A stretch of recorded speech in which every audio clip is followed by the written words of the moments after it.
안녕하세요. 제가 사연 듣는 걸 너무나도 좋아하는 아줌마인데요. 오늘은 사연 신청자가 되어서 인사 올립니다. 아주 신기하고 재미있는 경험이 될 것 같네요. 저는 옛날에 말이지요. 친정집이 폭삭망하는 일이 있었습니다. 친정 아버지가 보증을 잘못 서셨던 게 문제였어요. 그게 잘못되어서 그 바람에 집이 폭삭 망했죠. 문자 그대로 집이 날아갔어요.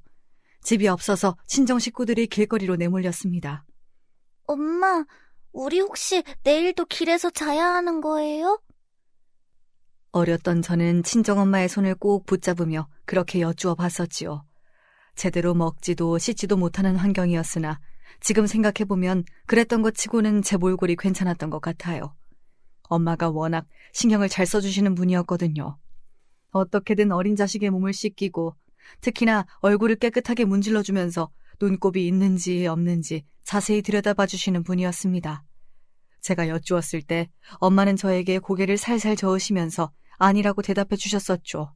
오늘은 남의 집 뒷마당에서 자기로 했다고, 그럴 수 있을 것 같다고, 적어도 길바닥은 아니라고. 그렇게 알려주셨고 저는 신이 나서 엄마의 손을 붙잡은 채로 방방 뛰었습니다.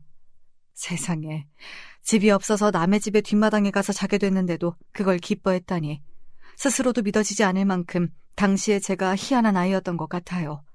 그런 기질은 전부 다 엄마를 닮은 것이었겠지요. 심각한 상황에 내몰리신 분답지 않게 엄마의 얼굴은 의연하며 초연한 기운으로 반질반질 빛이 나고 있었으니까요. 하지만 그런 엄마도 아버지를 바라보실 때면 어딘가 근심 걱정이 가득해 보이곤 하였습니다. 아휴, 네 아버지가 얼른 기운을 좀 차려야 할 텐데 안 그러니? 살다 보면 이런 일 저런 일도 있는 거지. 너무 저렇게 낙심해하지 않았으면. 엄마가 씁쓸하게 중얼거리시는 소리를 들으면서 저는 100번 동의한다는 듯이 열심히 고개를 끄덕였었죠. 아버지는 많이 힘들어하고 계셨습니다. 왜 안 그러셨겠나요? 당신이 보증을 잘못 써서 가족이 집을 잃고 맨몸만 달랑 간신히 건지고서 길바닥에 나앉았던 것을요. 게다가 아버지가 보증을 서주셨을 정도라면 보통 내기에 가까운 관계가 아니었으니까요. 정말로 가깝고 친밀한 신뢰가 넘치는 분을 위해서 아버지가 큰 결단을 내리시고 보증을 서주신 것이었으나 결과가 이렇게나 참혹했습니다. 아버지로 하여금 보증을 받아내셨던 그분은 당시 온 가족이 야반도주를 하는 선택을 내렸던 것으로 저는 그렇게 알고 있네요. 아예 도망을 가버린 걸 보면 애초에 상황이 잘못되거든 끝까지 책임을 질 생각조차 없었나 봐요. 그러니 아버지가 상심이 더욱 클 수밖에 없었죠. 재산도 싹 다 잃고 가장 가까웠던 지인마저 잃은 것이었으니까요.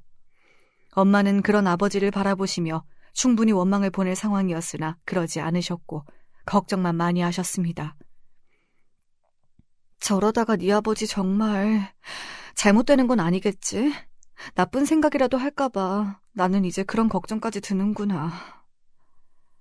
엄마가 깊은 한숨을 내쉬시는 것에는 이유가 있었습니다. 저희 집에 일어난 이 비극 같은 사태로 크게 충격을 받으신 친할머니께서 쓰러지셨거든요.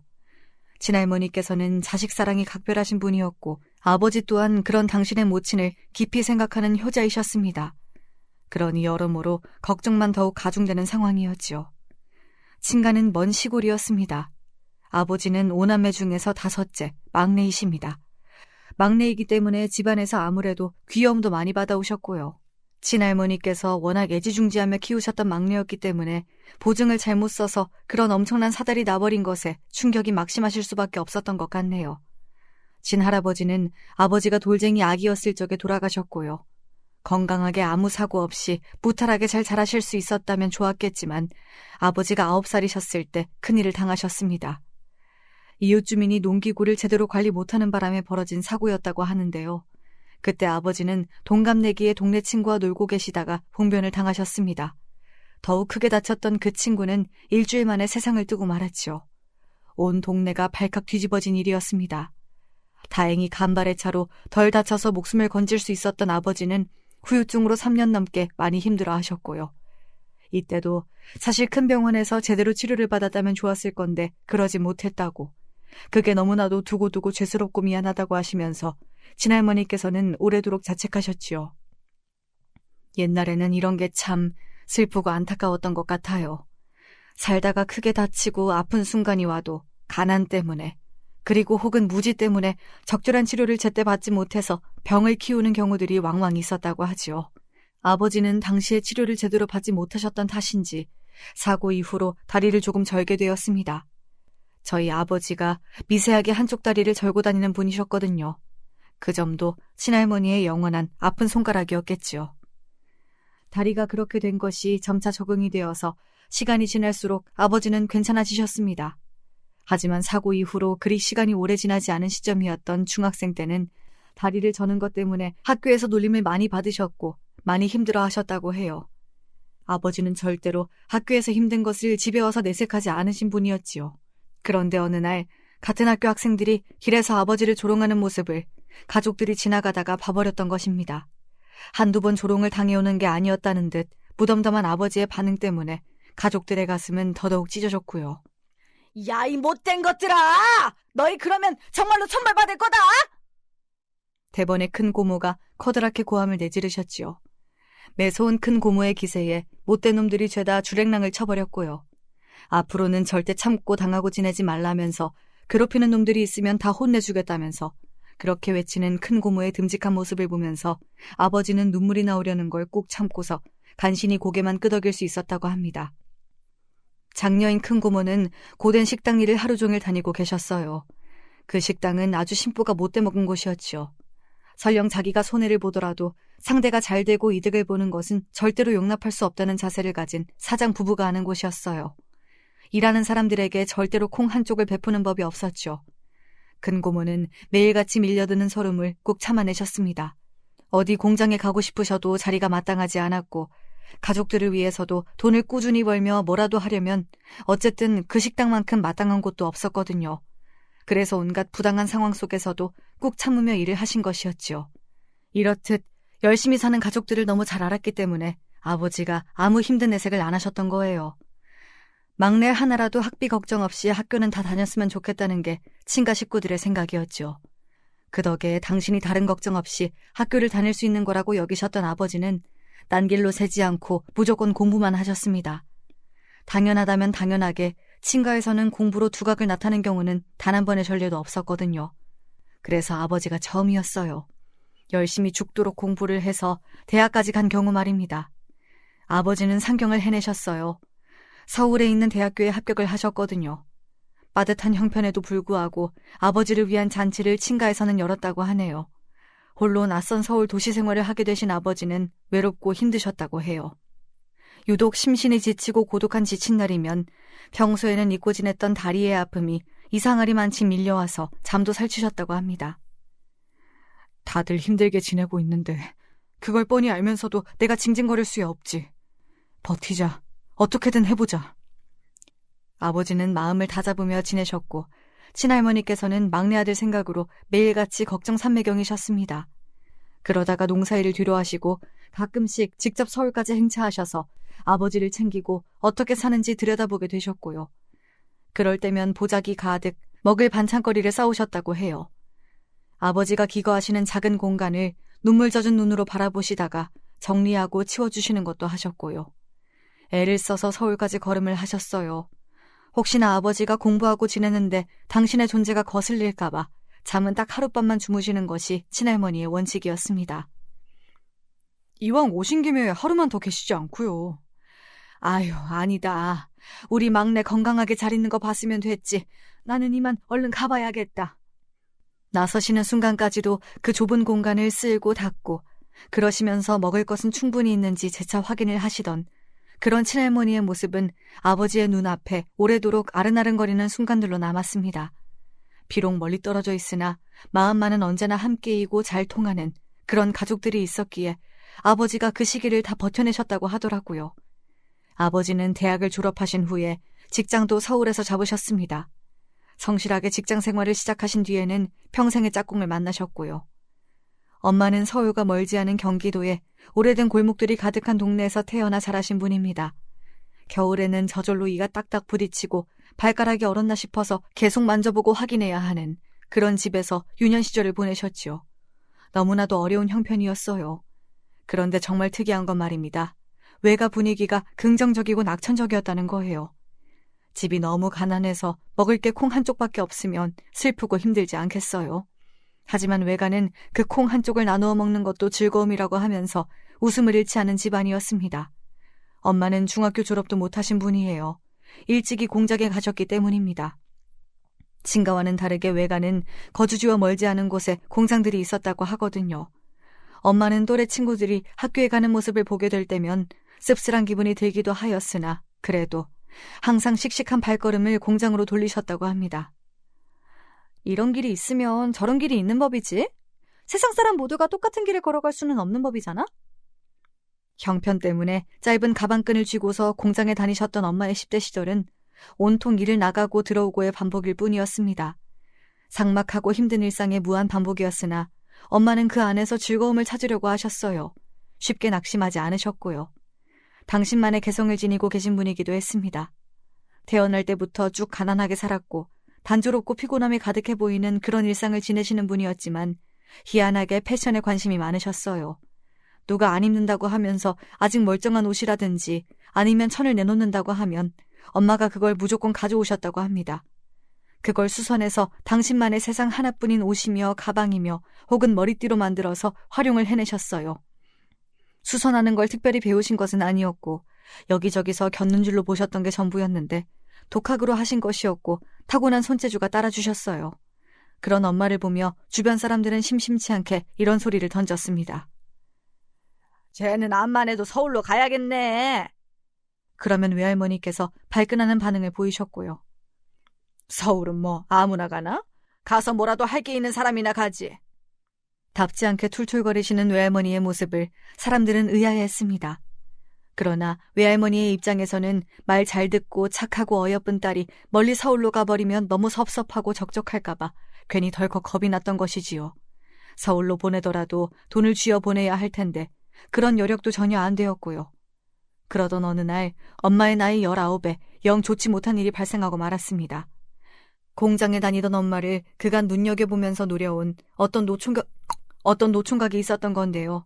질이 나쁜 사람이라는 평가가 자자했다고 합니다. 그 노총각은 엄마만 봤다 하면 시도 때도 없이 어느 순간부터 찝쩍거리기 시작했고요. 엄마는 무시로 일관하면서 아예 상대를 안 해주려고 하셨습니다. 아무런 여지를 안 주려고 하신 것이었죠. 그런데 거기서 깔끔하게 물러날 인물인 것 같았으면 평가가 진작 나쁠 일이 없었겠지요. 그 노총각이 어느 날 술을 진탕 마신 채로 일을 마치고 공장에서 나온 엄마의 손목을 마구잡이로 붙잡았던 것입니다. 네가 뭔데 자꾸 나를 무시해. 오늘은 네 뜻대로 안 될 거야. 엄마한테 행패를 부리면서 그 노총각이 막무가내로 손을 잡아 끌었습니다. 자기랑 같이 가자면서 소리를 질렀고요. 손을 잡았으니 이제 다른 것도 해야 한다. 여자는 남자 앞에서 자빠지는 순간에 끝나는 거다. 그러면 결혼해야 한다. 막 이런 헛소리 또한 늘어났다고 합니다. 너무 놀란 엄마는 처음에는 온몸이 굳어버렸으나 이내 정신을 바짝 차리셨고 힘으로 밀린다는 것을 깨닫자마자 미친 듯이 비명을 지르셨다고 해요. 같은 공장의 사람들이 사람 살려 하는 커다란 소리를 듣고서는 달려나왔고 소리의 방향을 찾아서 따라간 끝에 엄마를 발견해 준 거예요. 공장에서 나온 사람들은 대부분 여자였으나 머릿수가 절대적으로 다수였기 때문에 한꺼번에 난리를 쳐주었지요. 그러자 그 노총각은 혼비백산하여 주랭랑을 쳐버렸습니다. 그 노총각이 자기 또래 여자한테 그렇게 굴었어도 천인 공로했을 텐데 한참 어린 여자한테 찝쩍거렸다는 사실은 그 공장 일대에 분노를 불러왔습니다. 그 미친 자식이 다시는 이쪽으로 발도 못 붙이도록 만들어야겠어. 그런 놈은 다시는 대가리도 똑바로 못 들고 다니도록 해야지. 엄마가 일하시던 공장을 비롯하여서 몇 군데 공장들의 관리자급들이 나서준 거예요.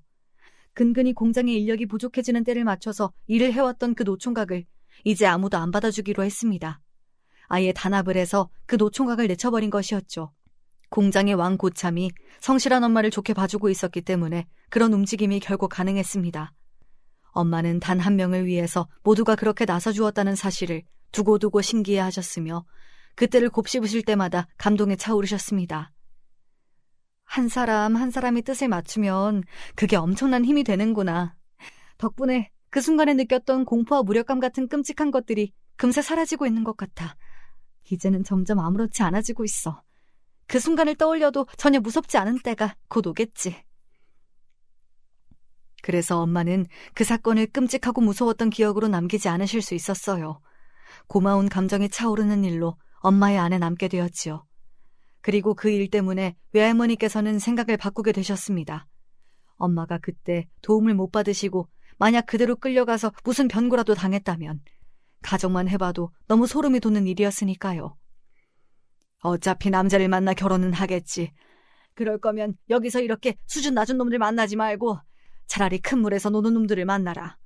어디 얼마나 괜찮은 놈들이 있는지 살펴보고 그중에서 제일로 괜찮은 놈을 잡아서 결혼하면 되지. 그러니 네가 이제 서울로 가서 사는 게 어떠니? 너도 이제 20 외할머니께서는 엄마에게 서울행을 권하셨어요. 그 예쁜 개성을 서울에 가서 꽃 피우면서 젊은 날을 살아보라고 하셨습니다. 엄마는 깜짝 놀라셨고 너무 갑작스럽다 생각하시면서도 차마 빈말로라도 거절을 못하셨지요. 다시 안 올 기회라는 생각이 들었기 때문에 가족들의 응원과 지원을 받을 수 있을 때에 가야 한다고 여기셨던 것입니다. 엄마의 가슴에는 늘 서울에 가서 살고 싶다는 바람이 들어 있었던 거예요. 그러나 외할머니께서 그걸 싫어하시는 걸 알고 있었기에 일부러 티를 내지 않고서 꽁꽁 감춰오신 것뿐이었지요. 상상하지도 못했던 계기를 통해 외할머니의 권유를 받아 서울로 가게 되셨던 엄마는 외로움과 불안을 끌어안은 채 타지 생활을 열심히 하고 있던 청년을 만나 사랑에 빠지셨습니다. 그렇게 제 부모님이 결혼까지 하시게 된 것이었죠. 한눈에 서로가 평생의 동반자라는 걸 아셨다고 하네요. 시골 출신의 차분하고 성실한 아버지와 긍정적이며 발랄한 엄마가 언제 어느 때고 행복하게 잘 지내셨던 건 아니에요. 의외로 부딪히시는 순간들도 많았습니다.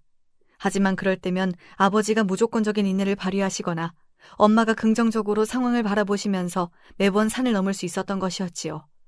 두 분은 외모부터 성격까지 너무 극과 극이었기에 이 점을 신기해하였던 저에게 엄마는 말씀하셨어요. 부부는 절대 서로 똑같은 사람을 안 만나. 그래서 맞추고 져주고 살아야 하는 거야. 상대는 내가 아니기 때문이야. 상대도 나처럼 생각하고 행동할 거라고 여겨서는 안 돼. 그래서 결혼 생활은 사랑보다 이해가 우선이 돼야 하는 거야. 나는 있잖아. 진정으로 상대를 사랑한다면 내가 지고 손해를 보더라도 무조건 이해를 해줘야 한다고 생각한단다. 그러면 결혼이라는 건 좋지 않은 것 같아요. 결혼해서 나한테 좋은 게 그러면 뭐예요? 아직 우리 딸이 알기에는 너무 어리지. 이 다음에 커서 결혼을 해보면 그때 알 수 있을 거야. 얼마나 서로가 잘 맞는지, 얼마나 이해가 필요한 사이인지. 그런 건 결혼해서 살아봐야 알 수 있는 것들이야. 그 이전에는 몰라. 엄마의 말씀을 납득하는 건 어려웠으나 그런 말씀을 해주실 수 있는 엄마가 아버지와 얼마나 보기 좋은 부부의 모습으로 살아가실 수 있는지는 어렵지 않게 머릿속으로 그리고 납득할 수 있었습니다. 그런 부모님을 둔 딸이었기에 저는 늘 가정 안에서 행복했습니다. 두 분 다 열심히 사셨어요. 앞만 보고 사셨고요. 서울의 뿌리를 조금씩 내려가며 성실하게 살던 나날이 끊긴 것은 아버지의 보증 때문이었지요. 보증을 잘못 서셨던 아버지 때문에 온 재산이, 집이 다 날아가 버렸습니다. 당장 갈 곳조차 없었습니다. 건진 물건도 몇 개 되지 않았어요. 엄마는 당연히 친가와 외가 양쪽의 도움을 청하고 기대해야 한다고 하셨습니다. 그러나 아버지는 거절하셨습니다. 절대로 그렇게 할 순 없다며 완강하게 구셨어요. 겨울도 아닌데 설마 길에서 잔다고 얼어 죽기야 하겠어? 그리고 하루 이틀 정도는 신세를 질 수 있는 집들이 많아. 괜찮아. 너무 걱정하지 마. 아버지의 고집스러운 외침 앞에서 엄마가 망연자실해 하셨습니다. 자식 생각은 안 하는 거냐고 엄마는 그렇게 따져 묻고 싶으셨다고 해요. 그러나 엄마는 아버지가 현재 자존심 때문에 차마 양가에게 의지를 하지 않으려고 하신다는 걸 눈치채셨습니다. 자존심과 미안함, 무력감, 그리고 자괴감 같은 게 아버지를 갉아먹고 있었던 거예요. 그래서 엄마는 아버지의 뜻대로 따라야 온전한 해결을 볼 수 있다고 판단을 하셨습니다. 아버지의 고집대로 따르신 거예요. 그리고 이 선택을 엄마는 물론 아버지도 후회를 하게 되셨습니다. 저희 집에 일어난 일 때문에 충격을 받아서 쓰러지셨던 친할머니의 건강 상태가 갑자기 확 나빠지면서 그만 돌아가셨던 거예요. 친할머니께서는 돌아가시기 전에 간신히 짧은 유언을 남기셨는데 그건 바로 미안하다, 애미가 못나서 라는 내용이었습니다. 그리고 그 유언이 향한 상대는 친정아버지일 거라고 친가에서 다 그렇게 생각을 하였어요. 저희 가족은 정신이 나간 채로 장례식장에 도착을 했고 큰 고모가 당장 친정아버지의 뺨을 치셨습니다. 너 제발 정신 차리고 똑바로 살아. 우리 집에서 서울까지 가서 대학 나온 건 너뿐이잖아. 네가 지금까지 쌓아온 모든 걸 잃은 기분이겠지. 그래, 잃기야 했지. 하지만 그런다고 인생이 끝이니? 너 이제 처자식 둔 몸이야. 너 이제 그렇게 살면 안 되는 거야. 네 인생은 지금부터라고 생각하면서 더 잘 살아보란 말이야. 우리가 도와줄게, 이 못난 녀석아. 돈 받는 게 뭐 어때서 그러고 있어. 그러지 마. 나는 집에다가 뭘 해준 적도 없는데 왜 나를 도와줘? 나는 막내랍시고 받기만 해왔어. 나 옛날에나 힘들었지. 나이 들고서는 다리 때문에 크게 구애받은 적도 없었어. 나 불쌍하고 힘 없는 놈 아니니까 나 알아서 할 수 있어. 객기 부리지 마라, 이 녀석아. 네가 막내잖아. 우리 집 막내가 너니까 너는 누려도 되는 거야. 알았어? 큰 고모의 애정 가득한 호통 앞에서 아버지는 눈물을 떨구셨고 그때부터 마음을 고쳐 잡수셨어요. 아버지 당신은 아니라고 하셨지만 남들과는 걷는 모양이 다를 수밖에 없는 다리 때문에 항상 조금씩 피해의식을 달고 사셨지요. 그게 아버지를 가로막고 있었는데 이제는 달라지기로 하셨던 거예요. 친할머니의 영정 앞에서 맹세를 하셨죠. 그리고 저희 가족은 외가에 가서 지내게 되었습니다. 외할머니께서는 아버지를 탓하지 않으셨고 그저 묵묵히 공간을 내어주셨을 뿐이었어요. 그 모습을 보며 엄마는 빙그레 미소를 지으셨고요. 외갓집과 1시간 거리에 큰 고모가 살고 계셨는데요. 그때 큰 고모가 당신의 시댁으로부터 혹시 작게 식당이나 해보지 않겠냐는 제의를 들었다면서 실없이 웃으셨습니다. 하지만 듣던 엄마의 표정은 진지했죠. 큰 고모에게 식당을 한번 해보시는 게 어떠냐며 적극적으로 권유를 하셨고요. 그 덕에 용기를 얻으신 큰 고모가 식당을 찾게 내셨습니다. 엄마가 가서 일을 도와주셨고요. 워낙 센스가 좋으신 분이라 식당 구석구석을 아기자기하게 잘 꾸미셨습니다. 작은 식당에 그렇게 꾸며봤자 뭔 소용이 있겠냐고 큰 고모는 그러셨지만 손님들의 반응은 좋았고요. 또한 엄마는 직접 위생모와 앞치마도 만드셨고요. 그러자 작은 식당이지만 어엿한 체계를 갖춘 곳으로 보이게 됐습니다. 처음 오는 손님들로 하여금 신뢰를 만들더라고요. 그리고 워낙 큰 고모가 식당에서 굴을 대로 굴러보셨던 분이라 조리부터 서빙까지 기가 막히게 해내셨습니다. 저는 엄마의 손에 이끌려 항상 식당에 갔었고 그런 모든 모습들을 보며 자랐지요. 결국 식당이든 뭐든 장사는 사람이 하는 거야. 사람이 잘해야 하고 그 안에서 사람끼리 잘 지내야 하지. 사람이 별로이면 손님들은 결국 그 불편함을 눈치챈다. 모를 것 같아도 신기하게 다 알더라. 달변가이신 큰 고모의 입에서 나오는 말씀들은 때마다 저의 눈을 빛나게 만들었습니다. 길바닥에서도 지내봤던 저희 가족은 정말 악착같이 살았지요. 그 시기를 아버지는 버텼다고 표현을 하셨습니다.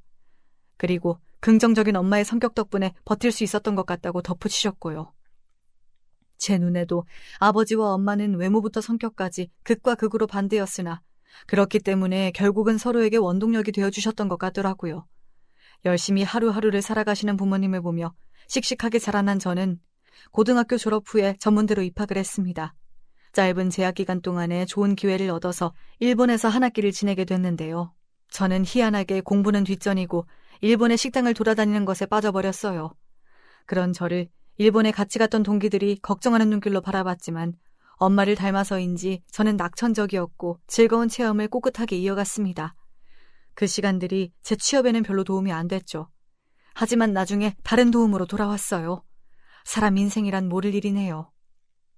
저는 그저 그런 중소기업에 취업을 해낸 뒤 제법 성실한 인상을 위에 심어주었어요. 어느 날 옆부서 과장님이 저에게 남자 소개를 받지 않겠냐고 물어보셨는데 제가 워낙 성실하고 괜찮은 것 같아서 이야기를 꺼내는 거라고 설명을 하셨습니다. 상대는 서울 4년제 대학을 나왔고 집에 돈이 좀 있는 편이라고 했어요. 깜짝 놀란 제가 그 남자의 직업은 뭐냐고 물었더니 그 과장님이 난색을 표하시며 그건 직접 만나서 물어보라고 하셨고요. 호기심이 생겨서 일단 소개를 받기로 했죠. 그렇게 제가 남편을 만났습니다. 저는 대체로 긍정적이고 낙천적인데 남편도 비슷했어요. 심각한 걸 싫어했거든요. 일은 어디 멀쩡한 기업에 다니다가 현재 쉬는 중이라고 하였습니다. 퇴사는 현실이 아닌 꿈을 택한 거였지. 나는 그리고 꿈을 현실로 만들고 싶어. 나만의 꿈이 가득한 길을 찾아보는 중이야. 언뜻 듣기에는 되게 멋있고 그럴싸한데 알맹이가 없는 남편의 이 발언을 당시에 저는 매력적으로 느꼈습니다. 제가 당시에는 생각하는 게 어렸던 듯 싶네요. 시아버지께서는 많이 편찮으신 상태였고요. 그래서 시어머니께서는 저와 남편이 빨리 결혼을 하기를 바라셨습니다. 남편의 누나인 시누이는 이미 결혼을 한 상태였는데 많이 먼 지역에서 살고 있었고요. 저는 남편과 처음 만난 때로부터 딱 11개월 만에 결혼식을 올렸습니다. 결혼을 빨리 안 할 이유가 없어서 그냥 후딱 해버린 것이었죠. 시아버지께서 편찮으시다는 시댁 쪽의 사정도 있었지만 제가 결혼하면 저희 부모님이 시골로 내려가 살고 싶어 하셨기에 더 지체 없이 굴었던 것도 있습니다. 시골이라 함은 다름 아닌 아버지의 고향인 제 친가였고요. 아예 내려가신다는 건 아니었고 몇 년만 그곳에서 살아보신다는 이야기였습니다. 당신의 아들이 얼른 결혼하기를 애타게 바라셨던 시아버지께서는 바람을 이루신 뒤에도 근심 걱정이 많아 보이셨습니다. 아들놈이 하도 변변치 않아서 내가 걱정이 되어서 맘 편히 죽을 수도 없네. 시아버지께서 툴툴거리실 때면 시어머니께서는 민망함에 헛기침을 하셨고 저희 부부는 입을 꾹 다무는 수순이었지요. 유구무원이었습니다. 남편은 그놈의 꿈을 찾는 여정이 대체 무엇인지 그걸 끝낼 기미가 안 보였습니다. 소신 있고 줏대 넘치는 남자가 아니라 허황되고 뜬구름 잡는 만년 백수기질의 남자라는 사실을 결혼하고 나서야 저는 깨닫게 되었지요. 배우자가 생겼고 이제 결혼한 몸이 되었는데도 책임감 있게 그 이전과 달리 살 작정은 조금도 안 하고 그저 유유자적하게 하루하루 시간만 죽이는 남편의 모습을 보면서 저는 속으로 많이 놀랐습니다. 당신은 그러고 사는 게 아깝지도 않아? 시간이 아깝고 그 젊음이 아깝잖아. 진정한 적성을 찾아서 일을 해볼 거라면서 대체 그건 언제 찾을 건데? 나도 아무 생각 없이 지내는 건 아니야. 나도 머릿속으로는 항상 많은 생각을 하고 있어. 남편이 자존심 상한다는 듯 받아쳤지만 그뿐이었죠. 행동으로 보여주는 건 없었습니다. 저는 매일같이 성실하게 직장 생활을 한 입장이었기 때문에 남편의 그런 면모를 더욱 이해할 수 없었던 것 같아요. 묵묵하게 일을 다니는 건 아버지의 기질을 물려받았죠. 긍정적으로 상황을 해석하고 최대한 상대를 온전히 존중해 주려고 하는 기질은 엄마에게서 받았고요. 아마 다른 여자였다면 결혼하자마자 남편하고 머리채 잡고 싸웠을 거예요. 답답해서요. 하지만 저는 남편에게도 자기만의 길이 있고 인생이 있을 거라고 생각해서 최대한 이해를 해보려고 한 것입니다. 가끔 속이 터지긴 했지만 제 일이나 잘하자는 생각으로 직장 생활을 계속했더니 그런 저를 시아버지께서 감명 깊게 보신 모양이었어요. 시댁은 3층짜리 작은 건물을 가지고 있었어요. 오래되고 아담한 상가 건물이요. 거기 1층에 자리가 나면 남편이 장사를 했으면 좋겠다고 하셨습니다. 물론 남편의 능력이 부족해 보이니 제가 옆에서 전적으로 돕는 그림이 필요했고요.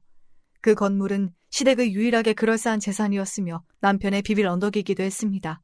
집안에 그런 게 없었다면 멀쩡한 대학 나와서 다니던 직장 때려치우고 백수로 지낼 리가 없었지요.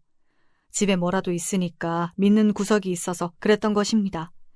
시아버지께서 말씀하신 1층 자리는 곱창집이었어요. 참고로 3층에는 오래 운영을 해온 기원이 있었는데요.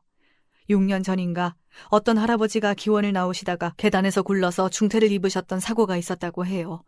사고 이후 1년 정도가 지나서 결국 돌아가셨고요.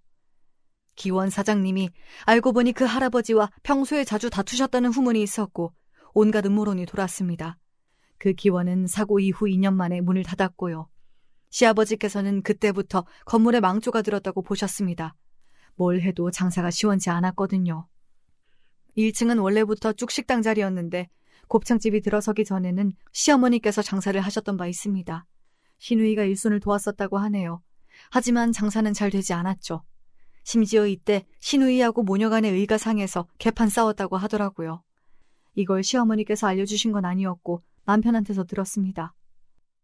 아, 그리고 그것보다 더 이전에도 거기서 식당 한번 직접 했었어. 우리 이모가 하셨었는데 그때도 망했었지. 시댁 측에서 총 2번 장사했다가 다 말아먹었고요. 손해만 극심했습니다. 그렇게 돈을 까먹어서 스트레스가 쌓이는 바람에 시아버지의 건강이 더 나빠졌던 거라고 남편은 그런 소리를 농담투로 뱉었고요. 곱창집도 장사 안 돼서 계약 끝나는 대로 나가는 마당에 그 자리에서 장사를 해봤자 초짜이기도 하니까 당연히 실패일 거라고 남편은 예상했어요. 저보고 시아버지의 제안을 거절하라고도 했습니다. 저도 그럴 생각이었는데 마침 신기하게도 직장의 상황이 어려워졌던 거예요. 다니기에 눈치가 보일 정도였죠. 그래서 저는 이럴 때에 그만두고 식당을 해보는 쪽으로 마음이 기울었습니다. 사실 어렸을 때 많이 봤던 큰 고모가 식당 하시던 모습이 자꾸만 눈에 아른아른거렸거든요. 보나마나 말아먹겠지만 큰 코를 다쳐보는 것도 나쁘지 않겠지. 대신 손해를 본 만큼 네가 다 갚아야 한다. 시어머니의 짜증스러운 엄포 앞에서 저는 어머님도 망하셨을 때 보상을 직접 하셨냐고 여쭈고 싶었지만 꼭 참았습니다. 남편에게는 그런 소리 안 하시고 응원이나 해주시던데 왜 저한테만 그러셨는지 모를 일이었네요. 아무튼 남편은 아무런 생각이나 계획이 없었기에 제가 전부 다 구성을 했습니다. 메뉴는 퓨전 일식이었어요. 일식은 달고 짜니까 한식에 칼칼하고 담백하며 개운한 맛을 접목시키고자 하였지요. 제가 대학 시절 일본에서 지냈던 그때부터 생각을 해온 것들이었답니다. 개성이 넘치는 대신 맛은 대중적인 것에 가까웠어요. 제가 모든 준비를 다 했고 남편은 한 게 정말로 아무것도 없었죠. 다만 남편이 가게 주인이었으니 당연히 나와서 장사를 같이 하는 거였습니다. 저 혼자서 어떻게 하나요? 누군가는 더 있어줘야죠. 첫 술에 배부를 순 없다지만 장사는 오픈빨이라는 게 있잖아요. 그래서 새로 오픈을 하니까 궁금해서 와주시는 주변 동네 분들이 좀 있었습니다. 그리고 남편은 단 5일 만에 들어 누웠습니다. 5주 아니고 5일 맞아요. 일주일도 못 버틴 거였죠. 어떨 때는 갑자기 손님이 들이닥쳐서 정신이 하나도 없고 그거 지나면 또 아무도 안 와서 지루하고 설거지며 청소할 건 왜 이렇게 끝이 없는지. 남편은 못해 먹겠다고 하면서 소주병을 깠습니다. 적성에 안 맞고 비위에 안 맞는다고 했어요. 그럼 대체 남편은 뭘 하면서 살려는 걸까 싶어서 저는 착잡했는데 시어머니께서는 다른 의미로 마음이 아프신 모양이었습니다. 힘들어서 못하겠다는 사람한테 억지로 시키지 말고 가게는 네가 알아서 하면 안 되겠니? 오픈빨도 곧 떨어질 텐데 하루 종일 팔이 날리면 너 혼자서도 할 수 있잖아. 네? 아무리 그래도 저 혼자서요? 네가 사람을 구해서 쓰든가. 너한테 내가 이런 소리 안 하고 싶었는데 나라고 자식을 능력 좋은 인물로 안 키우고 싶었던 줄 아니? 하지만 내 바람과는 다르게 결과물이 그런 걸 어쩌니? 그나마 대학 좀 잘 간 거 그거 하나 인생에서 해냈다며 이제는 아무것도 안 하고 싶어하는 그런 아들내미를 둔 이 어미의 심정은 어떻겠니? 시어머니께서는 아들 일에 신경 쓰고 머리 아파하는 걸 이제 좀 그만하고 싶다고 하셨습니다. 식당 일 때문에 남편이 앞으로 이러니 저러니 할 걸 생각만 해도 가슴이 답답하다고 하셨어요. 그러니 남편은 두고 제가 전적으로 알아서 식당을 좀 운영을 해줬으면 좋겠다고 그러셨습니다. 어차피 망할 거라고 보지만 그래도 혹시나 성공을 해낸다면 저를 업고 다니겠다고 하셨고요. 저는 남편이 제가 알게 된 것보다도 더욱 한량스러운 남자라는 것에 충격을 받았으나 특유의 긍정적인 성격을 발휘해보기로 하였습니다. 이왕 이렇게 된 거 제 뜻대로 어디 한번 다 해보겠다는 뜻이었지요. 전에 하시던 식당은 다른 사람에게 넘기신 지 오래이고 이제는 쉬고 계셨던 큰 고모에게 연락을 드려서 본격적인 자문을 구했습니다. 엄마에게도 연락을 드려서 얻을 수 있는 조언을 구했고요. 그리고 며칠 뒤 엄마는 손수 만드신 테이블보를 보내주셨습니다. 정말 독특하고 예뻤어요. 테이블마다 그 천을 깔았을 뿐인데 매장 내부가 완전히 달라 보이더군요. 세상에 거추장스러워라.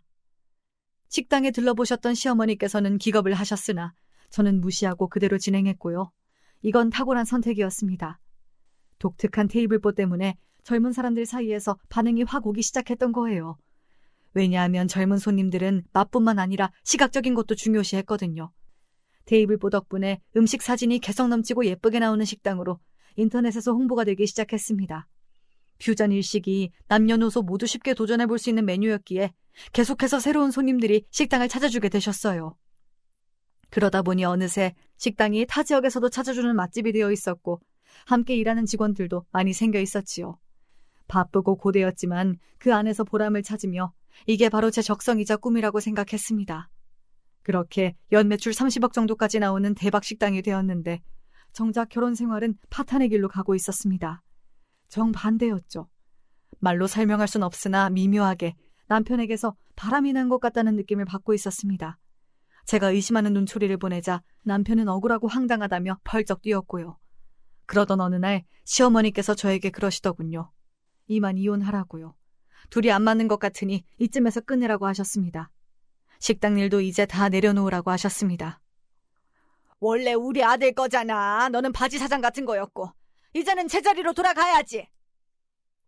그 말씀을 듣자마자 제 머릿속에서 떠오른 건 토사구팽이었어요. 백수가 재질인 남편의 목까지 열심히 쉬지 않고 달린 대가가 고작 이것이었습니다. 그럼 저한테 재산 주세요. 식당이 이렇게 잘 된 건 전부 제 덕이잖아요. 어머님도 인정하시죠? 뭔 인정? 네가 많은 걸 하긴 했다만 애초에 우리 집안이 아니었다면 너는 구멍가게도 못 냈어 이거사!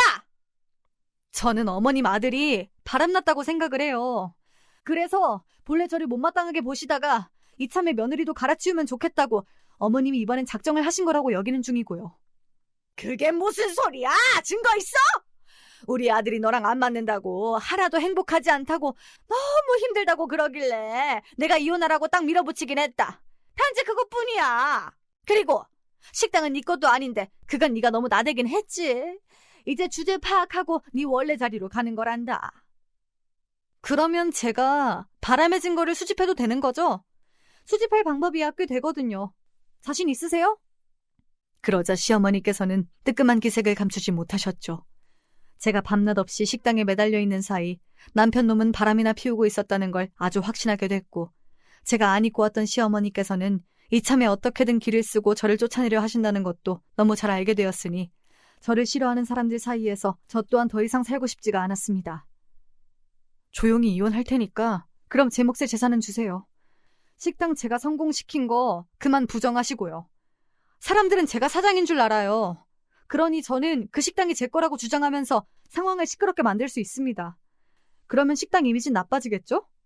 젊은 손님들이 인터넷 보고서 찾아오는데 그런 지저분한 소문이 떠돌고 있으면 과연 와줄까요? 얼마 못 가서 결국 망할 거예요. 그리고 제가 이혼을 안 하겠다고 하면 그걸로 끝인 거 아시죠? 제가 이혼을 해주는 입장이에요. 저한테 고압적으로 그러시면 곤란합니다. 이런 영악한 년. 나는 네가 이래서 순진한 것과 점점 거리가 멀어 보이길래 마음에 안 들었던 거야. 그래서 너는 얼마를 원하는데? 당연히 다요. 재산이 제 덕분에 불어났는데 당연한 거 아닌가요? 어차피 식당은 황금알을 낳는 거위잖아요. 아까워 마시고 과감하게 그냥 주시죠?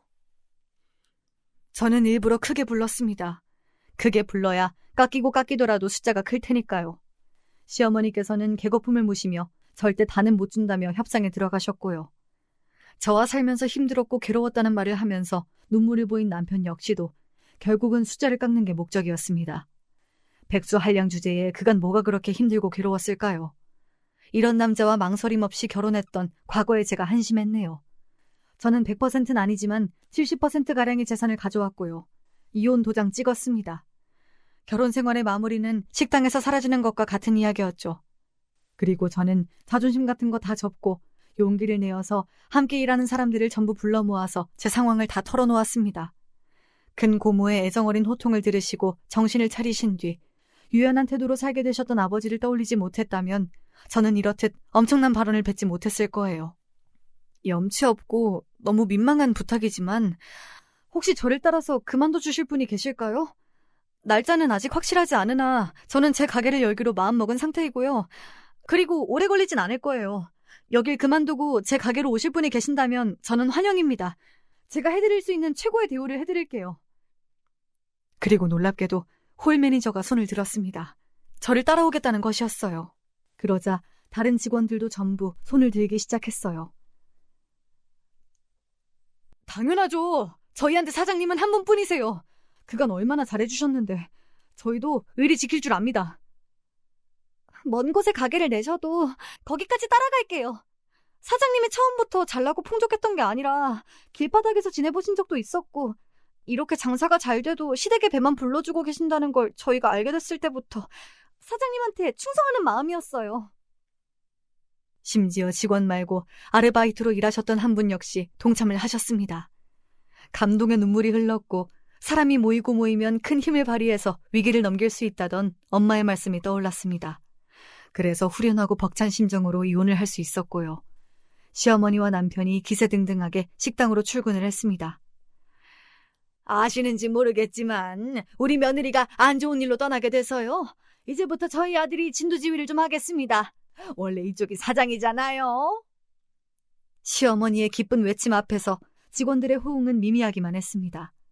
짜증이 나신 시어머니께서는 남편과 속닥거리셨죠. 우리가 여기 일을 하나부터 열까지 다 꿰는 순간 저것들의 기선제압에 들어가고 자를 건 좀 자르고 그래야겠어. 네, 엄마. 저는 감춰 쓰는 건 좋은데 직접 일하는 건 아무래도 안 맞아서요. 그 사람 보고 당장 내일부터 나오라고 할게요. 그래라. 네 옆에 딱 앉히면 의심의 눈초리들이 날아올 테니 새로 뽑은 직원인 것처럼 꾸미면 좋겠구나. 그런 두 사람의 작당 모의를 직원들은 조용히 엿들었습니다. 아니나 다를까 남편은 바람이 났던 게 맞았어요. 상간녀가 뻔뻔하게 식당의 얼굴을 들이밀었고요. 이미 상황 파악 끝낸 직원들은 그 상간녀에게 절대 일을 안 알려주고 따돌렸습니다. 근데 사장님한테 여자가 그렇게 많다면서? 사실일까? 바람나서 이혼당하시고도 정신 못 차리셨나 봐. 지금도 양다리인 것 같던데? 그리고 괜히 그 상간녀가 들으랍시고 그런 소리를 흘리고 다녔죠. 당연히 상간녀는 남편을 의심하게 돼서 점점 머리 꼭지가 돌았고요. 시어머니께서는 식당 같은 걸 하실 인물이 못 되셨습니다. 재료를 아끼느라 난리이셨거든요. 그리고 직원들이 식사 시간을 가질 때에도 왜 그렇게 많이 먹냐면서 눈치를 주고 타박을 주셨습니다. 남편은 완전히 허수아비였고요. 직원들은 상간녀 핑계를 대면서 싹 다 일을 그만뒀습니다. 미꾸라지가 물을 흐려서 일을 갖지 못하겠다는 이유를 댄 뒤 시어머니와 남편이 잡을 새도 없이 전부 떠나버렸어요. 그렇게 식당의 성공 가도를 함께 달려왔던 주축들이 전부 사라지게 되었죠. 이게 어떻게 된 거야? 하루아침에 다들 동시에 그만둬? 알바까지? 자기들끼리 아예 짜고서 일을 벌였구만. 시어머니께서는 괘씸하고 얄밉다며 화를 내시다가도 이제 자기들끼리 잘해보면 그만이라고 여기셨습니다. 그러나 장사라는 게 그렇게 되나요? 야박한 시어머니의 손끝에서 돌아가는 식당 일은 잘 될 리가 없었고 남편은 손가락 하나 까딱하지 않았으며 상간녀의 눈치만 보고 비위만 맞추기에 급급했습니다. 남편에 대한 신뢰를 잃고서 태도가 차가워졌던 상간녀는 결국 급여를 가불로 달라느니 하는 요구를 해대며 1,000만 원을 뜯어간 뒤 잠적해버렸습니다. 정신 나갔어? 멀쩡히 일 잘하는 며느리 내쫓고서 자기들끼리 해볼 수 있다고 헛된 망상을 하더니 내가 이럴 줄 알았다. 다 그만둬. 다 때려쳐. 꼴도 보기 싫으니까. 안 좋게 바뀐 걸 귀신같이 알아차린 손님들은 발길을 끊기 시작했고 인터넷에서도 혹평이 쏟아지면서 식당은 금세 파리만 날리게 되었습니다. 시아버지께서 분노하신 건 당연한 수순이었습니다. 계륵 같았던 그 건물을 아예 팔아버리셨어요. 저기 아버지? 그러면 저한테 올 재산은요? 그건 어떻게 되는 거예요? 네?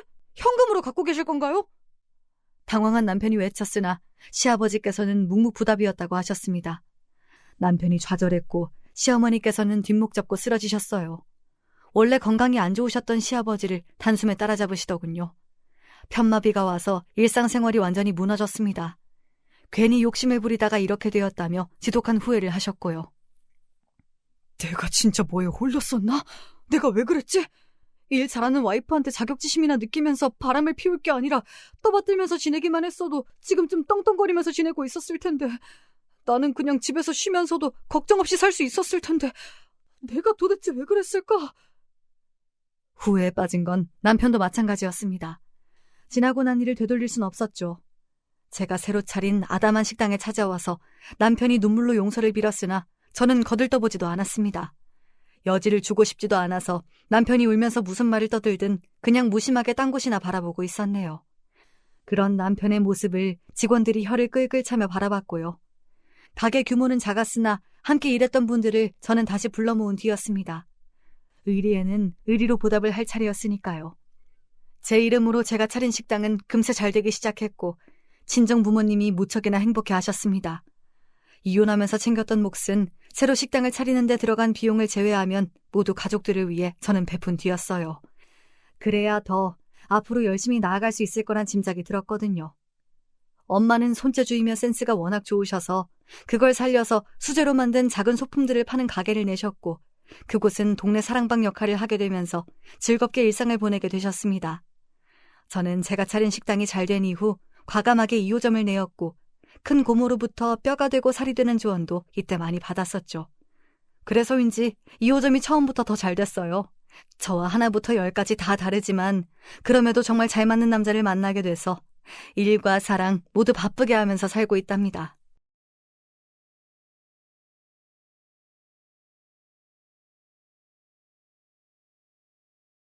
안녕하세요. 저는 현재 큰맘 먹고 열심히 살아가고 있는 30대 후반의 여성입니다.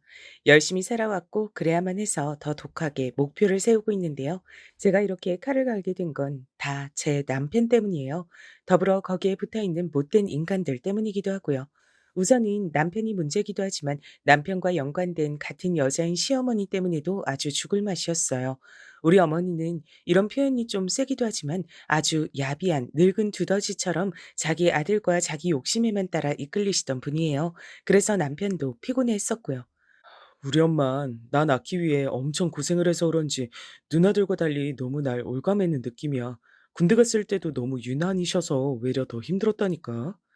어머니가 시댁에 구박을 많이 받으셔서 그런 거 아니야? 형님들은 그래도 어머니랑 사이 좋은 편이잖아. 누나들이 사이가 좋긴 뭐가 좋아. 엄마한테서 벗어날 때 얼마나 좋아했는데 다들 시집도 안 갔으면서 저렇게 집을 나간 이유가 있어. 어머닌 그럼 형님들 독립하실 때 아무 말씀 안 하셨어? 그러니 남편이 엄청 한숨을 쉬면서 한편으론 질린다는 표정으로 말하더라고요. 뭐라고 하려다가도 일단 아들인 내가 엄마 옆에 남아있으니 별말 안 했지. 우리 엄만 다 나가고 없어도 나 혼자만 남아있음 아무 신경 안 써. 이 말마따나 어머니는 진짜 자기 아들밖에 모르는 분이셨어요. 이런 집 아들이랑 결혼하면 안 된다고 아직 결혼 안 한 아가씨들이 있으면 쫓아다니면서 말리고 싶네요. 전 어쩌자고 결혼을 한 걸까요? 아마 예상은 하셨겠지만 그래도 결혼 전엔 남편이 아주 잘했어요. 제발 결혼해달라고 사정사정을 했었거든요. 부탁이야. 나랑 같이 결혼해서 한번 행복하게 잘 살아보자. 난 우리 엄마 등살에 끌려다니며 살기 싫어. 난 장가 아니면 엄마한테서 벗어날 수가 없어. 당신이랑도 알콩달콩 살고 싶고. 아, 이 남자 어쩌지? 결혼해줘야겠네, 진짜. 세상의 모든 남자들이 대부분 그렇듯 이 사람도 결혼 전엔 별의별 이벤트들을 많이 해가면서 절 기쁘게 해줬어요. 그러니 저도 결혼을 결심했었고요.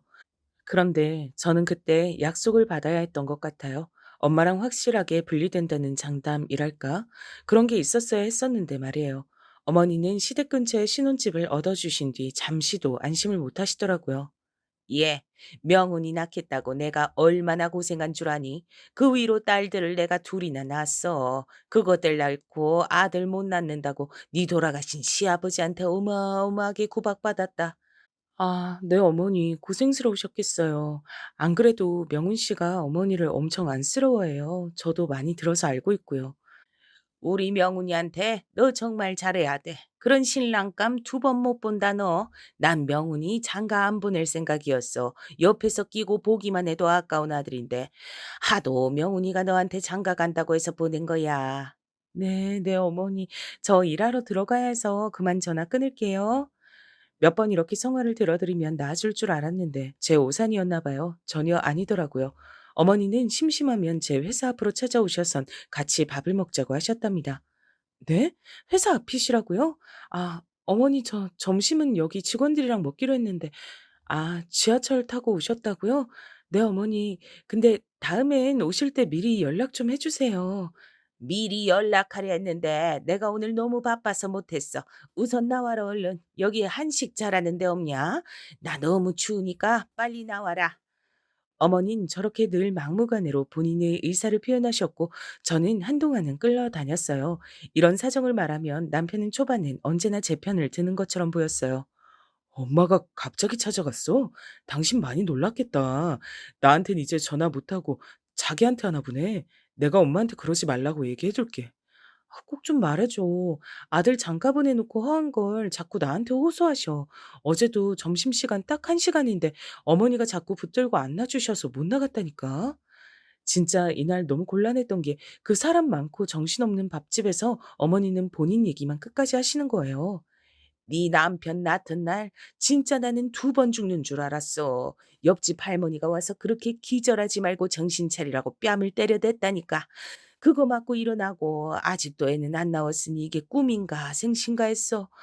아이고, 애기 낳는 거 진짜 힘든 일이네요, 어머니. 그래. 그러니까 너도 고생 안 하고 한 번에 아들 낳으려면 지금부터 공을 들여야 돼. 명훈이도 아들 낳고 싶어 할 거야. 어머니는 다소 망측한 얘기까지 회사 점심시간에 우리 회사 직원들도 지나다니는데 아랑곳 않고 말씀하시더라고요. 아, 어머니 그런 건 저희가 알아서 하도록 할게요. 그리고 저 이제 들어가 봐야서 역까지 같이 걸어가실래요? 아이고, 넌 얘기 좀 하려면 금방 일어나재고. 뭐 이렇게 보기 힘드냐? 내가 지하철을 타고 1시간 걸려서 여기까지 왔는데 다들 좀 기다리라고 해. 밥은 먹고 일해야 될 거 아니냐? 아, 저는 밥을 다 먹었는데 지금도 늦어서 들어가 봐야 돼요, 어머니. 그런데 어머닌 이때 들어가시는 내내 삐지셔서 말도 안 하고 지하철역 앞에서도 제 인사도 안 받고 들어가 버리셨어요. 그리고 여지없이 다음 날도 저한테 전화하셔선 회사 앞이라고 하시고 진짜 못 견디겠더라고요. 남편을 통해서 말을 전했더니 어머니는 그날 밤에 서럽다고 며느리가 아들 뺏어갔다고 울면서 전화하셨어요. 믿어지시나요? 내가 이런 취급받으려고 우리 명훈이 그렇게 힘들게 나와가지고 장가를 보낸 건지 딸년들도 오지게 말 안 듣고 나가고 나한테 남은 희망은 우리 명훈이 하나뿐인데 집 사주고 아들도 뺏기고 너무 서러워 죽겠다 진짜. 그런데 문제는 이 상황에서 남편은 제 편이 되어주지 않는 거예요. 제가 쩔쩔매면서 자기 엄마 전화를 1시간 넘게 받고 있는데도 피곤하다며 자러 들어가더라고요. 자기야, 저기 엄마랑은 잘 해결해. 난 도저히 엄마 통화 못 들어주겠어. 더 못 들어주겠으면 그냥 듣다 말고 끊어버려. 그래도 돼.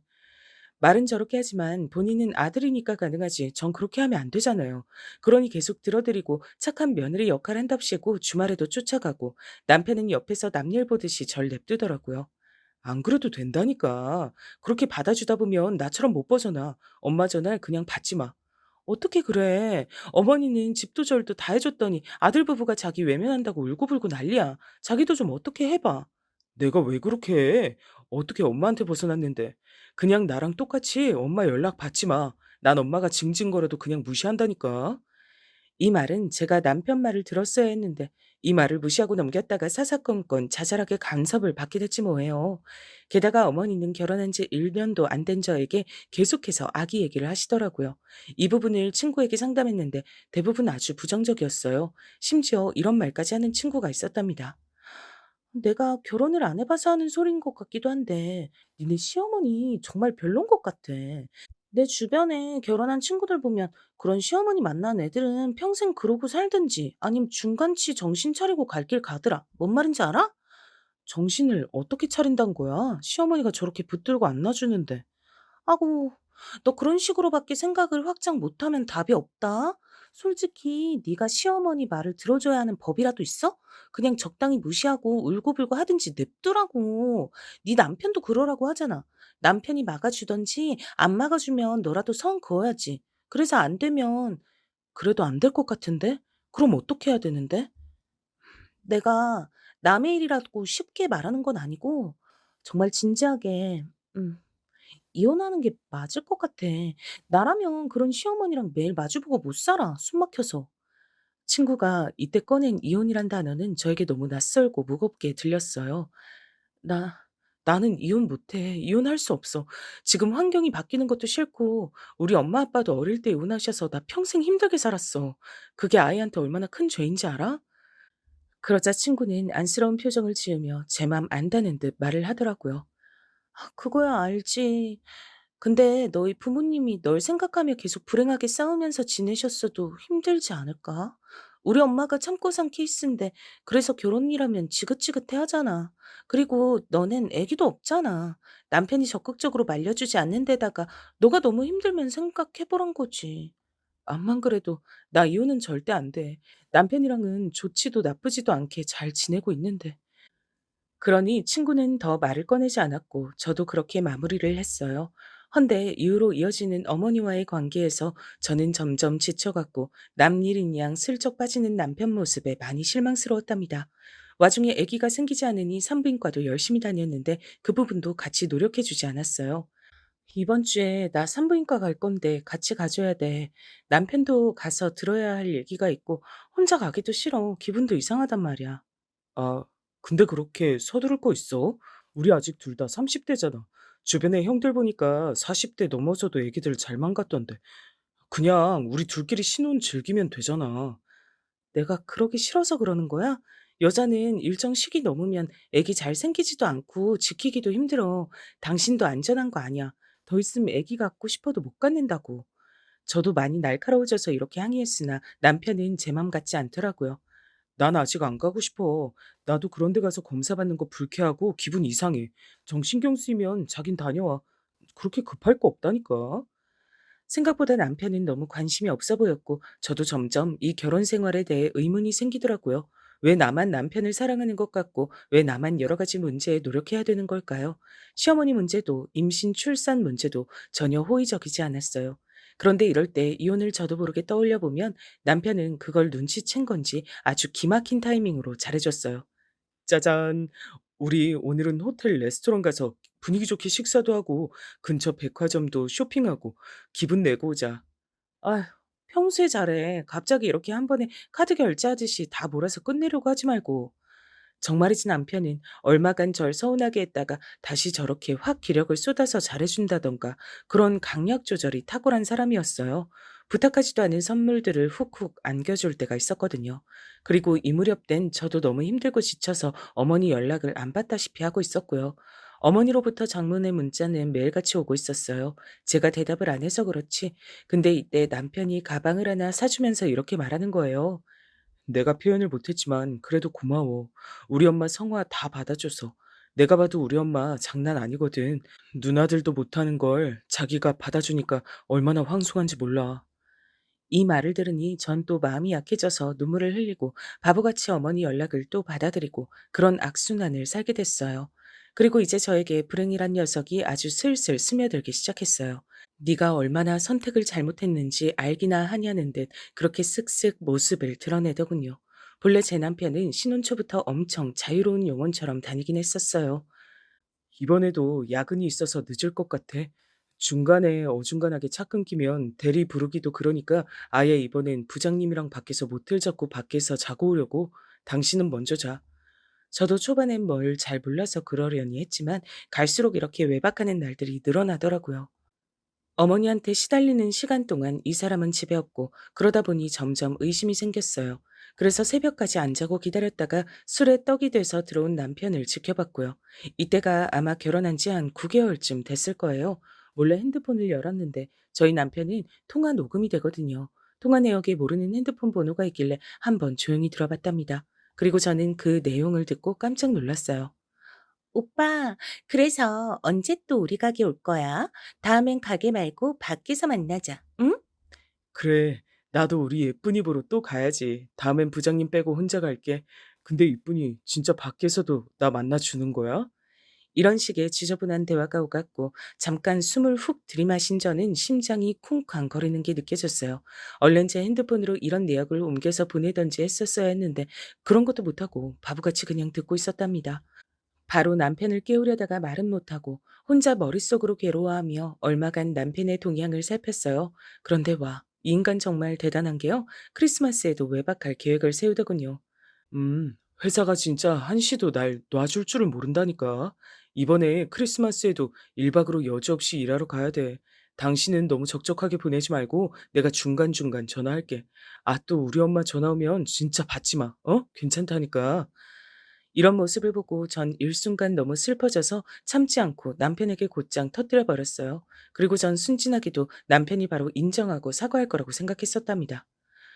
진짜 회사 일 때문에 가는 거 맞아? 그럼 지금 당장 부장님 전화번호 나한테 줘봐. 내가 전화해서 여쭤볼 테니까. 에? 뭐야? 당신 갑자기 왜 이래 무섭게? 부장님한테 전화해서 우리 남편 진짜 회사 일로 이날 쉬는 거 맞냐 물어보게?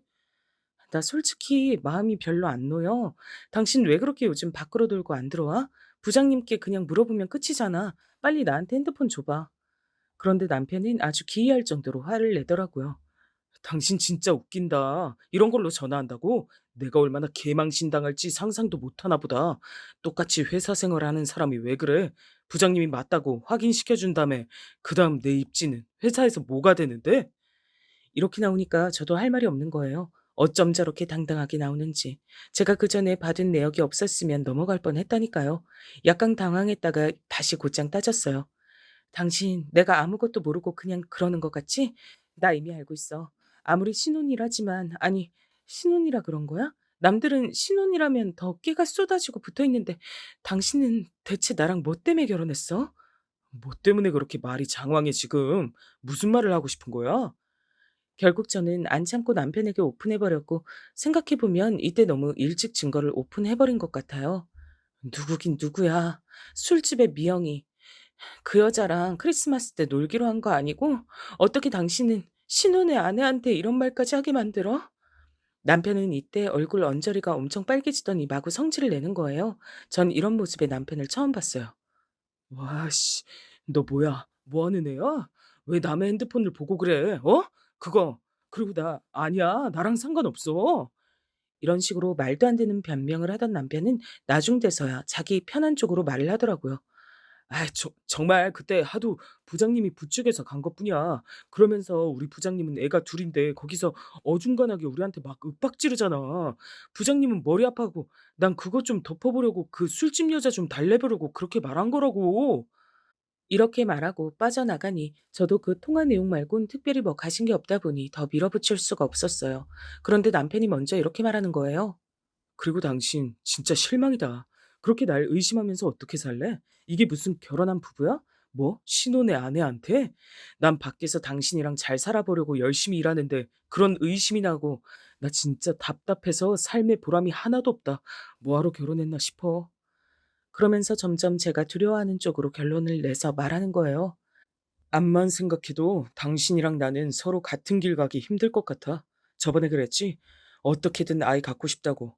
하지만 난 아직 갖고 싶은 생각 없어. 이렇게 신뢰가 없는 상태에서 만들기도 싫고. 애 아빠 될 자신이 없다. 그런 상태로 애가 태어나는 건 죄야.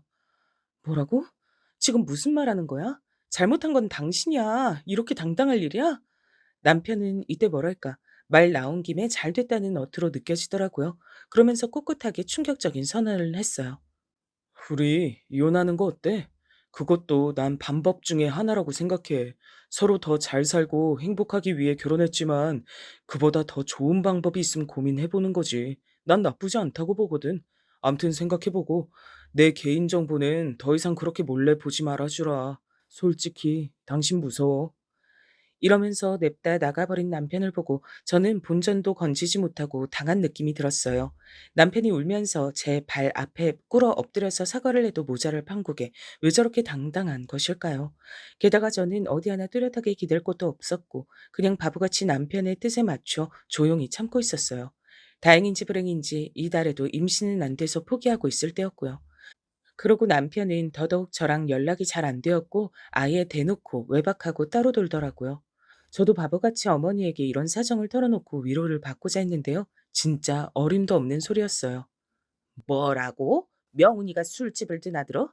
여자가 있는 것 같더라고? 걔는 그럴 애가 아니야. 지 애비는 옛날에 기집질 좀 해서 내 속을 썩였지만 명훈이는 내 피가 있잖냐. 좌우지간 절대 그럴 놈이 아니야. 네가 너무 예민한 거야. 하지만 제가 증거로 다 들었어요. 그 뒤로 집도 잘 안 들어오고 이혼하재요. 전 어떡하면 좋아요, 어머니. 아이고, 어떡하냐, 진짜. 어머니는 이때는 아들 부부가 이혼할까 봐 걱정하시는 듯 했지만 역시 팔은 안으로 굽더라고요. 글쎄 얼마 뒤에 이런 내용으로 전화를 걸어오신 거예요. 그러지 말고 나는 명훈이 말도 그렇게 틀린 건 아니라고 본다. 너 그렇게 힘들고 어쩌고 하면서 계속 둘이 붙어 있을 필요가 뭐 있냐? 생각 들었을 때 빨리 갈라서는 게 낫지 않겠어? 둘 다 젊지 않냐 너네. 그게 무슨 말씀이세요, 어머니? 왜 갑자기 어머니까지 이러세요? 그런데 어머니는 우물쭈물하다가 전화를 끊어버렸고요. 저는 며칠이 지나서 드디어 그 이유를 알게 됐어요. 절대 몰랐으면 좋았을 그 술집에 다니는 정미영이란 여자애, 저보다 11살 어린애였는데요. 걔가 글쎄 저한테 직접 연락을 해왔지 뭐예요. 안녕하세요. 저 좀 만나 뵙고 싶은데 언제 시간 되실까요? 오빠 대신 제가 드릴 말씀이 좀 있어서요. 세상에. 집을 비우다시피 해서 거의 얼굴 볼 일이 없는 남편 대신 상간녀 입장인 저 기집애가 저한테 먼저 연락을 하다니요. 저는 이 연락을 받았을 무렵부터 내가 뭘 그렇게 잘못 살았나 싶더라고요. 안 그래도 이 무렵에 남편은 소소하게 사고를 쳐서 집으로 연락이 오던 와중에 정작 본인이랑은 볼 수 없어서 저만 속 터지고 있을 때였어요. 그런데 상간녀가 알아서 우리 집으로 찾아오다니요. 우선 저는 밖에서 보도록 했고 여기저기 커뮤니티에서 이런 사례들을 알아보고 갔어요. 만나보니 아주 발랑 까진 여자애더군요. 오빠가 저 가게 그만두는 거 도와줬고 저한텐 진짜 큰 은인이에요. 그리고 오빠가 저랑 애기도 갖고 싶어 하고 결혼하고 싶대요. 사실 오늘 여기 나오는 거 오빠가 엄청 말렸는데 제가 너무 답답해서요. 대체 왜 이혼을 안 해주시는 거예요? 내가 왜 그쪽한테 그런 사정을 일일이 다 말해야 돼? 아가씨 이러는 거 집에서 알고 있어? 어린 나이에 이상한 데서 일하고 유부남 잡아서 이러고 있는 거 집에서 다 아냐고. 어머, 그렇게 저한테 말 함부로 하시면 안 돼요. 오빠 지금 올 텐데. 더 비참한 꼴 당하고 싶으세요? 이 말이 떨어지기 무섭게 남편은 그 자리에 나타나서 저랑 한번 어색하게 눈맞춤을 하더니 곧장 그 여자의 옆에 가서 앉는 거예요. 그러니 이 기집애는 아주 의기양양하게 절 아래로 깔아보면서 씩 웃더군요. 결혼 생활 그리 길지도 않다면서요. 그리고 오빠가 내내 너무 싫다고 살고 싶다고 계속 얘기했어요. 그 상황 파악이 좀 되셨을 테니까 속도 좀 빨리 내주셨으면 좋겠어요. 그러면서 그때 부인하고 아니라고 난리를 치던 남편이 이젠 저한테 바로 직통으로 말하는 거예요. 나도 같은 생각이야. 이렇게 늦게 말해서 좀 그런데 암튼 난 미영이랑 살고 싶어. 와, 아니라고 무슨 부장님한테 직접 떼내 어쩌고 떼내려고 했단 건 뭐야? 그땐 엄청 술집 여자 더러운 것처럼 취급했잖아. 전 일부러 들으라고 자극하면서 말했고 여기에 바로 바짝 약이 오른 이 여자인 눈치채고 난리를 치더라고요. 아, 정말 취해서 못 봐주겠네. 뭐 이길 게 없으니까 그렇게 날 깎아내려야 성이 풀리시겠어요? 그만 버티고 그냥 이혼하세요. 아님 나가 죽던지. 왜 그러고 붙어있대 진짜. 이해가 안 되네. 이 기집애도 보통 바닥에서 구른 애가 아니라 그런지 말 꽤 험하게 하고 엄청 뻔뻔하더라고요. 거기 바짝 붙어있는 남편을 보니 도저히 제가 감당할 사이즈가 아니었어요. 그러니 제가 할 수 있는 건 아주 한심한 인신공격밖에 없었답니다. 다시 생각해도 한심해서 눈물이 날 것 같아요. 어디서 굴러먹던 게, 넌 이 사람이랑 결혼하면 천년만년 살 것 같아? 나도 그럴 줄 알고 결혼한 거야. 너 웃기지 마, 진짜. 나이도 어린 게 겁나지도 않아? 당신은 이딴 거랑 굴러먹으면서 무섭지도 않아? 아주 병이 득식을 할 텐데. 그런데 이 말을 하자마자 저는 정신이 번쩍 들어서 머리가 한번 세차게 흔들렸어요. 남편은 처음에 여기 들어오는 것도 멋쩍어서 쭈뼛쭈뼛 들어왔던 주제에 저 말 한마디에 확 열이 올라버린 거예요. 그 상간녀, 어린 술집 여자애를 지킨다는 대단한 정의심에 불타올라서 제 얼굴을 지 멋대로 손대버린 거예요. 입 안 다물어? 니까짓 거랑 비교가 안 되는 애야. 좋게 끝내주려고 했더니 계속 그렇게 입으로 매 벌지 말고 좋은 말 할 때 당장 제 발로 걸어 나가. 더 험한 꼴 보기 전에. 이 상황만 보면 누가 보면 제가 무슨 평온히 잘 지내는 커플 돈이라도 떼먹고 사기치는 여자 같지 않나요? 정작 신혼 초부터 허세 들려서 여기저기 비덮고 다니고 있던 남편에 대해 이제서 알게 된 건 저인데 말이에요. 하지만 여기서 이 불나비 같은 것들한테 뭔가 더 말해봐야 아무 소용도 없겠더라고요. 남편은 제가 그 여자에게 더 뭐라고 하거나 손댈까봐 신경이 쓰였는지 바로 일으켜 세워서 안고 나가지 뭐예요. 저만 비참하게 남아서 그 카페 안에 남아있던 많은 이들의 눈짓을 받았죠. 그리고 전 일어나 터벅터벅 걸어나가면서 친정 아빠에게 전화를 걸었답니다. 아빠, 나 결혼이 재미가 없다. 이혼하고 싶은데 이혼해도 될까? 딸, 왜 그래? 무슨 일 있었어? 김서방이랑 뭐가 안 좋아? 재미가 없어서 이혼한다니 그게 무슨 말이야? 아빠는 일하다 말고 심장이 콩 하고 내려앉으셨는지 목소리가 막 둥둥 떠 있으시더라고요. 그런 모습을 보니 평소에 아빠의 허둥지둥한 모습들이 상상되어 저는 억지로 울음을 삼켰어요. 남자 홀몸으로 이혼하고 날 이렇게 키워서 서울로 보내줬는데 그런 딸이 이혼하고 돌아오면 우리 아빠 얼마나 우울할까요? 꾹 참고 아빠에게 물었어요. 아빠, 아픈 건 괜찮아? 나 그냥 농담한 거야. 병원은 꾸준히 가고 있지? 나이 70이 넘어서 이제 다 조심해야 되잖아. 아이고, 너 진짜 그런 장난 두 번 다시 치지 마라. 아빠 너무 놀래서 기절할 뻔했어. 노인네 그렇게 놀리면 못 쓴다. 아빠는 어지간히 놀라셨는지 연신 숨을 내쉬시는데 그런 모습을 보고 쉽게 이혼을 결정하기 힘들더라고요. 물론 이런 사정을 알면 당연히 이혼하라고 하시겠지만 그러면서 아빠 마음이 얼마나 썩어 문드러지겠어요. 전 그 누구에게 이런 상황을 말하지 못하고 열심히 바람과 외도, 불륜 등에 관련된 사례들만 인터넷으로 찾아보고 있었답니다. 앞만 봐도 저에게 그다지 득될 게 없더라고요. 그러면서 제가 이혼을 안 하고 버티고 있으니 이런 상태로 어느새 시간이 1년이 더 갔어요. 집은 이미 남편 명의로 살고 있었고 그 인간은 그년이랑 살림을 차렸고 저도 돈을 벌고 있으니 버틸 수는 있었는데요. 진짜 왜 저러고 살았을까요? 그 시간 동안 멍청하게 기다리고 참기만 한 게 아니고요. 그 기집애한테 문자로 괴롭힘까지 당했는데 말이에요. 몇 개 소개해 드려 볼게요. 이제 언니라고 불러도 될까요? 대체 언제 이혼해 주실 거예요? 보니까 저 상간녀라고 쉬워서 엿먹이고 싶으신 것 같은데 저 그런 거 겁 하나도 안 나거든요. 그리고 그러면서 본인 나이만 먹고 애도 없는데 사랑도 없는 결혼을 왜 유지하려는 거예요? 안 비참해요? 나 같으면 진짜 그러고 사느니 죽겠다 정말. 전 처음에 이 문자를 받았을 땐 뒤에서 숨어 있는 남편이 너무 비열하게 느껴져서 같이 막 따지는 문자를 보냈어요. 겁도 없이 이런 문자 당당하게 보내놓고 너 무사할 줄 알아? 내가 증거 다 모아서 고소하고 너한테 책임 물을 거야. 좋은 말 할 때 입 닥치고 꺼져. 어머, 너무 무서워서 기절하겠네. 싫은데요?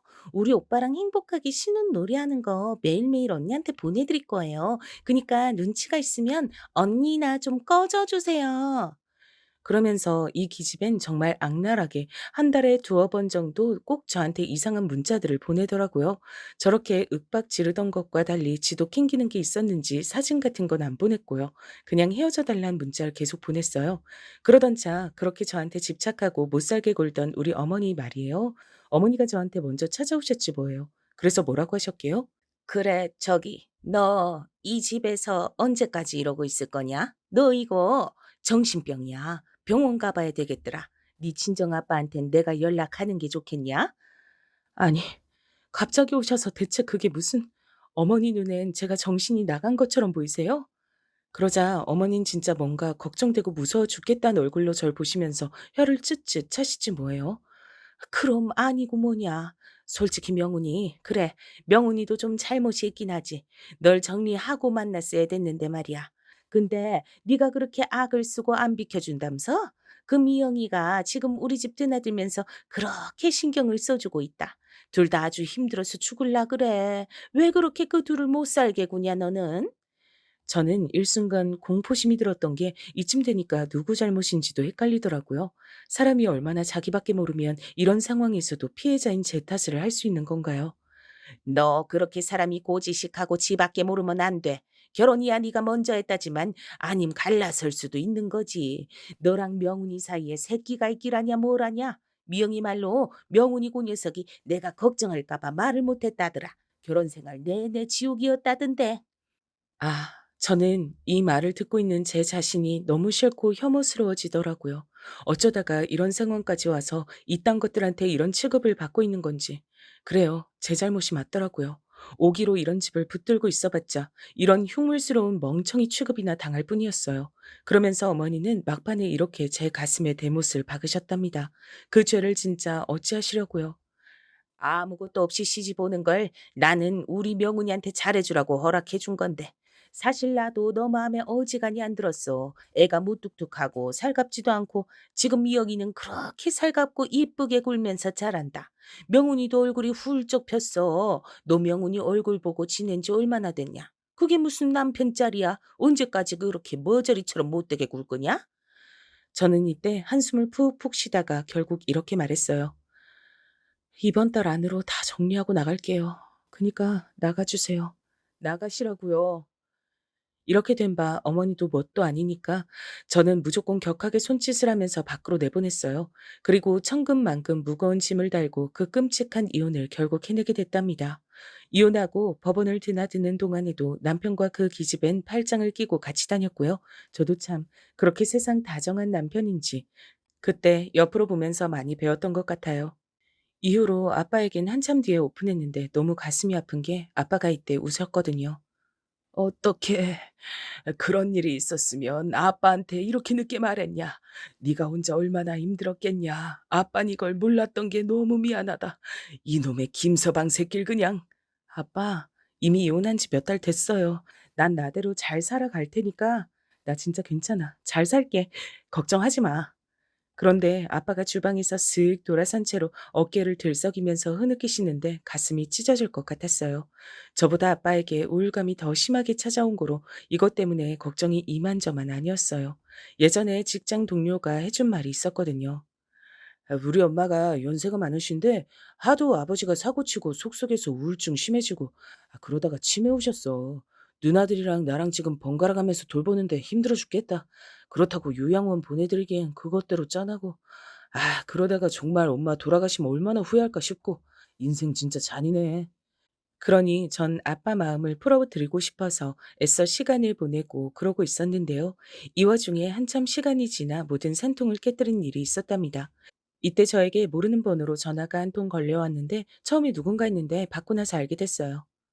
여보세요? 안녕하세요. 저예요, 미영이. 잘 지내셨죠? 누구? 어머 세상에. 뭐야? 미친 거 아니야? 어디라고 전화를 걸어? 제 전화번호 바꿔서 전화해 본 건데 역시 그전에 차단해 두셨던 거 맞네요. 어쩐지 아무리 전화해도 안 받으시더라니. 돌았어? 무슨 정신으로 나한테 연락하고 난리야. 이혼한다고 별 주접들을 떨 때는 언제고. 다신 연락하지 마. 한 번만 더 전화하면 가만 안 있을 거야. 이 말을 하는 데에도 저는 막 턱이 떨리고 이가 따다닥 부딪히는 게 느껴졌어요. 정말 진짜 정신병자가 누군지 이 인간들은 진짜 모르나 봐요. 끔찍한 피해를 입혀놓고도 어떻게 가해자가 먼저 연락을 해가지고 속을 뒤집어 놓을까요? 심지어 전화만 건 게 아니라 우리 회사 앞에 찾아왔지 뭐예요. 그건 어머니 아니면 남편이 알려줬을 텐데 말이에요. 잠깐 나와보세요. 저 드릴 선물이 있거든요. 요 앞에서 기다리고 있으니까 얼른 나오셔야 돼요. 바빠서 얼른 가봐야 되거든요. 뭐야? 너 진짜 가만 안 둬? 너 거기서 딱 기다려, 이 미친 거사. 저는 이때 거의 이성을 잃다시피 해서 엘리베이터도 아니고 회사 계단으로 뛰어내려가다가 잠깐 멈춰서 숨을 몰아쉬었어요. 사람이 이렇게 피가 말라서 화병으로 죽기도 하겠구나 싶더라고요. 우선은 숨을 고른 뒤 인연한테 할 말을 머릿속으로 정리하면서 다시 찬찬히 내려갔어요. 회사 로비 입구에서 기다리고 있던 그녀는 아주 화려하게 꾸미고 나타나서 생글생글 웃고 있는 거예요. 어머, 생각보다 멀쩡하고 좋은 회사 다니네요. 그러게, 이혼하고 얼굴 너무 좋아 보인다. 진즉 그러고 살았으면 얼마나 좋았겠어요? 주접 떨지 말고, 여기 왜 온 거야? 할 말 있으면 빨리 말해. 여기서 쫓아내기 전에. 아이, 참, 성질 대단하시다, 진짜. 그러다가 우리 오빠한테 얻어 맞아놓고 여전히 맷집 좋으신가 봐요. 됐고, 이것부터 얼른 받아보세요. 그러면서 이 기집엔 저한테 웬 봉투 하나를 내밀었는데 제가 안 꺼내 볼 것 같았는지 이미 슬쩍 꺼내서 주더라고요. 여러분 이 세상에 그 안에 들어있던 건 무려 청첩장인 거예요. 이걸 꺼내본 전 저도 모르게 깊은 한숨이 퍽 하고 쏟아져 나왔어요. 아, 이걸 주겠다고 정성스럽게 여기까지 찾아왔어? 별 또라이다 보겠네 진짜. 보세요. 어머니랑 셋이서 패밀리샷도 찍었고 오빠 살 붙은 거 보이죠? 얼굴이 완전 폈어요. 우리 이제 곧 시골이거든요. 날짜 확인해 보시고 이날 꼭 축하해 주러 오셔야 돼요. 전 이때 곧장 이기집의 얼굴에 제 얼굴을 가까이 갖다 대고 물었어요. 이혼해줬잖아. 니들끼리 살라고 꺼져줬잖아. 나한테 이러는 이유가 뭐야? 결혼하고 임신 출산하고 애 돌잔치에 학교 가는 것까지 나한테 보고할래?